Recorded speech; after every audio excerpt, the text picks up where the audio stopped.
रहे उसी तरीके से आगे भी सुनते जाइए।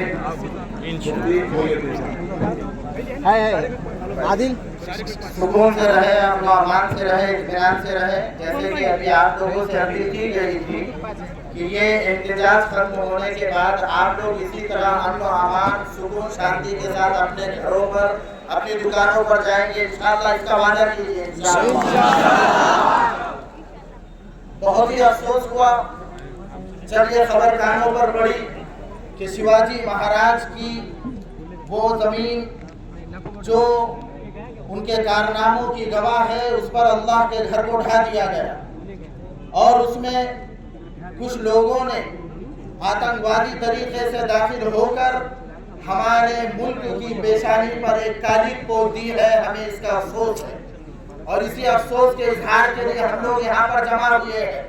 तफसीरात तो बहुत सारी है, 2 मिनट में अपनी बात खत्म करूंगा और मौजूदा हुकूमत से सिर्फ यही कहूंगा, लश्कर भी तुम्हारा है, कानून भी तुम्हारा है, तुम झूठ को सच लिख दो, अखबार भी तुम्हारा है। खूने मजलूम अब नहीं बहने वाला, जुल्म का दौर अब नहीं चलने वाला, अंधेरों का जिगर चीर कर नूर आएगा। तुम हो अगर फिरऔन तो मूसा भी जरूर आएगा। हुकूमत आने जाने वाली चीजें हैं, हुकूमत आने जाने वाली चीजें हैं, ये हमेशा बाकी रहने वाली चीजें नहीं है। इस मुल्क का वजूद मुझसे है, आपसे है, हम यहाँ पैदा हुए और यहीं पर हम लोग अपनी कब्र बनाएंगे इंशाअल्लाह। वो लोग होंगे जो बाहर से आए हैं, 100 बार सवारा है हमने इस मुल्क के गेसुए बरहम को, ये अहले जुनूब बतलाएंगे क्या हमने दिया है आलम को। पत्ता पत्ता हमारी कुर्बानी की गवाही दे रहा है, मुल्क का जर्रा जर्रा हमारी कुर्बानी की गवाही दे रहा है। हमने इस मुल्क की आजादी में हिस्सा लिया था, हमने ही इस परचम को बुलंद किया था जो तिरंगा की शक्ल में आज हमारे शहरों पे लह रहा है। हम वो नहीं है जिन्होंने आजादी के बाद तिरंगे को अपने पैरों से कुचला था, हम वो नहीं है जिन्होंने आजादी के बाद गांधी का कत्ल करके दहशतगर्दी में पहला नंबर लिया था, हम वो नहीं है जिन्होंने अपने हेडक्वार्टर पर कई सालों तक के तिरंगा लहराने से साफ मना किया था। हुकूमतें आएंगी जाएंगी, हमें इस हिंदू मुस्लिम इत्तेहाद और इत्तेफाक को बाकी रखना है। जो आज साहिबे मसनद है कल नहीं होगे, जो आज साहिबे मसनद है कल नहीं होगे, किराएदार है जाती मकान थोड़ी है।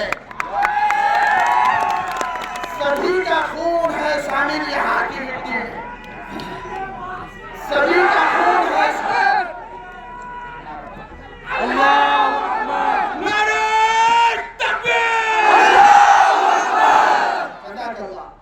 सभी का खून है शामिल यहाँ की मिट्टी में, किसी के बाप का हिंदुस्तान थोड़ी है। हिंदुस्तान जिंदाबाद। आखिर में दोबारा यही दरख्वास्त करूंगा कि जब इस मोर्चे के खत्म होने का ऐलान हो, इंतहाई अमन अमान, शांति, सुकून के साथ आप लोग यहाँ से तशरीफ ले जाएं और ये टपरी के ऊपर से मेन लाइन जा रही है, आप कोई भी किसी तरह का झंडा वहाँ बुलंद ना करे और जाके हुए नारेबाजी भी ना करे। आप उस नबी के उम्मती है जिन्होंने मोहब्बत का सबक दिया है, दर्श दिया है।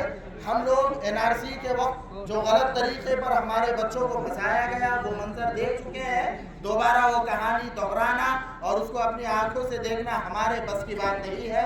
इत्तेफाक के साथ रहे, शांतता के साथ यहाँ से आप लोग अपने अपने घरों पर, अपने मकानात पर वापस जाए और जब तक कि ऐलान ना हो इसी तरह संजीदगी के साथ आखिर तक के ऐसे ही रुके रहे। उम्मीद है आपका इत्तेहाद, आपका इत्तेफाक, मुस्लिम के साथ हमारे हिंदू भाइयों का यहाँ पर आना इंसाफ का बोलबाला करेगा। इसी के साथ हम लोग एक नारा लगाते हैं, इंक़िलाब जिंदाबाद, इंक़िलाब जिंदाबाद। इसी के साथ अपनी बात खत्म करता हूँ और जो दरख्वास्त आपकी खिदमत में पेश की है उसको उम्मीद है कि आप लोग सरो आँख पर कबूल करेंगे, उसको रखेंगे और अमन सुकून के साथ खत्म होने के ऐलान के बाद यहाँ से तशरीफ ले जाएंगे। जज़ाकल्लाहु खैरा।